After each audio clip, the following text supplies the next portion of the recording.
कभी सोचा था कि भाई कुल्फी खाते खाते दिन का जो प्रोटीन टारगेट है वो भी पूरा हो सकता है?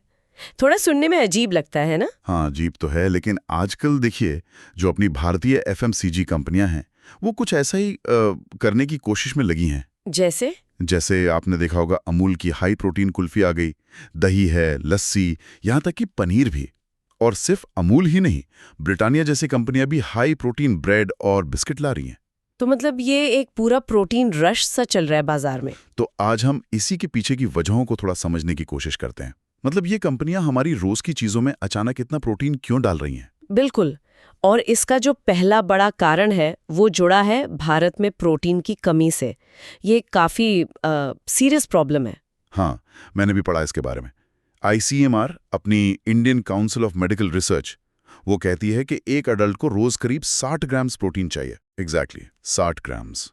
लेकिन असलियत देखें तो शहरी भारत में भी जो मीडियन कंजम्पशन है, मतलब औसत लोग जो ले रहे हैं, वो सिर्फ 37 ग्राम्स के आसपास है। सिर्फ 37? मतलब जरूरत से काफी कम। बहुत कम।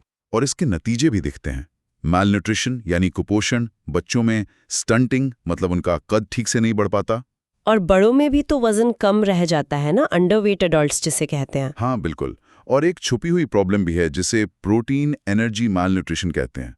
मतलब बाहर से शायद इंसान ठीक लगे, लेकिन अंदर प्रोटीन की कमी से उनकी मसल हेल्थ और इम्यूनिटी, रोगों से लड़ने की ताकत, वो कमजोर हो जाती है। अच्छा, तो मतलब ये एक बड़ी हेल्थ प्रॉब्लम है और यहीं पर कंपनियों को एक मौका दिख रहा है। हाँ बिल्कुल सही।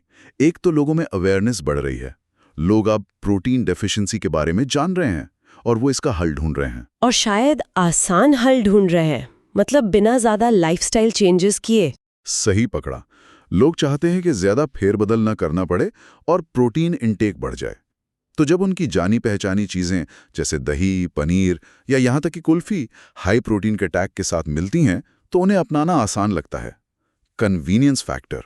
हाँ, ये बात तो है। और इसमें शायद कुछ इकोनॉमिक ड्राइवर्स भी होंगे। पैसा भी तो जुड़ा होगा। ओह बिल्कुल।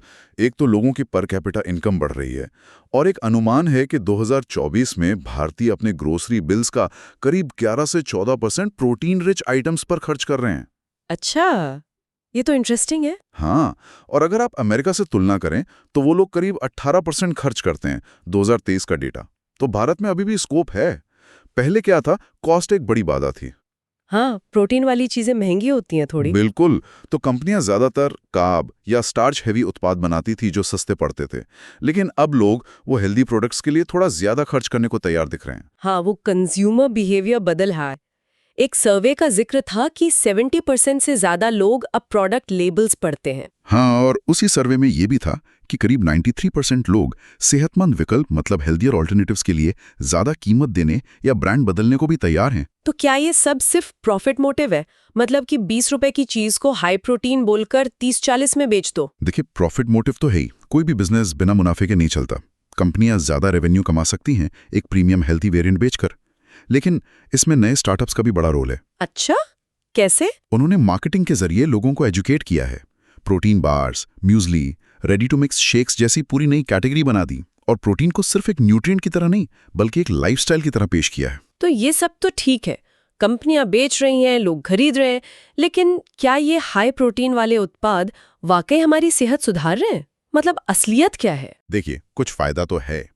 कोई भी बढ़ोतरी प्रोटीन इंटेक में अच्छी है, खासकर अगर कोई मान लीजिए चॉकलेट या मिल्क शेक की जगह एक प्रोटीन बार या प्रोटीन वाली लस्सी पी ले, वो बेहतर चॉइस है। लेकिन इसमें कुछ लेकिन भी होगा। हाँ, सीमाएं हैं।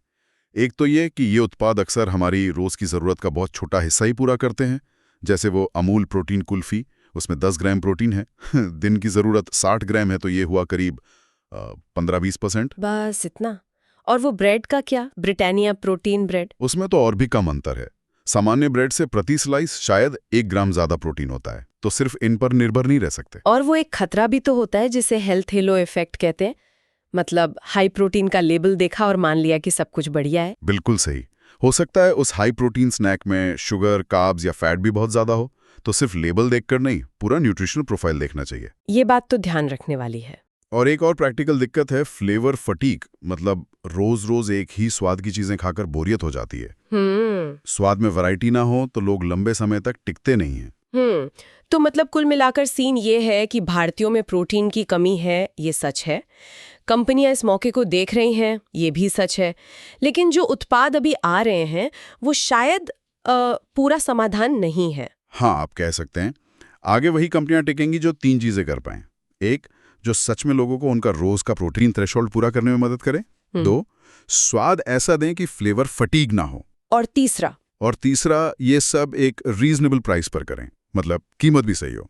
वरना ये भी हो सकता है कि ये ट्रेंड वैसे ही खत्म हो जाए जैसे वो 2016 में बेक्ड नॉट फ्राइड वाला फैड आया था और चला गया। बिल्कुल, ये खतरा तो है। और अंत में एक सवाल सोचने के लिए छोड़ जाते हैं। हाँ, कि ये जो नए उत्पाद आ रहे हैं, क्या ये वाकई भारत की न्यूट्रिशन प्रॉब्लम को हल करने की दिशा में एक सीरियस कोशिश है, या ये बस जो लोगों में हेल्थ कॉन्शियसनेस बढ़ रही है उसको मोनेटाइज करने का, मतलब उससे पैसा कमाने का एक तरीका भर है? ये सोचने वाली बात है।